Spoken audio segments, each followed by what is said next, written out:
Kohimen ko para minta ngidon ha ka Duriaw Galilee.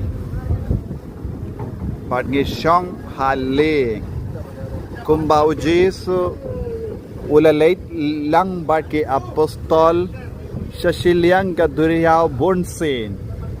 Pat ngi puli na ke gospel. Pu Jesu ula Jong bonsin ha ka ling ban le shashiliang ka Duriaw Decapolis. Hallelujah, my friends. Right side.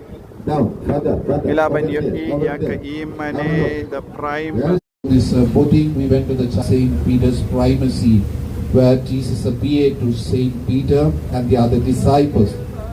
And the primacy of the St. Peter declared here on the banks of this lake.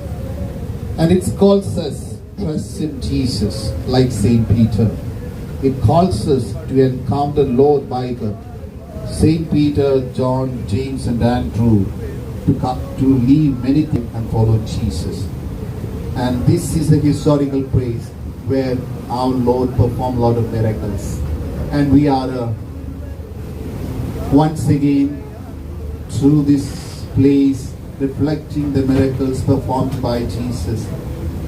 Reflecting and meditating on the weak human fishermen and the human persons who encounter our Lord with their simple faith and humility. And some of the cities, some of the villages, fishermen villages are Capernaum, then Magdala, Bethsaida are on the banks of this lake. And we are on the way to the gospel, reflecting on these, and our boat ride is not simply a boat ride, but recalling the gospel narration.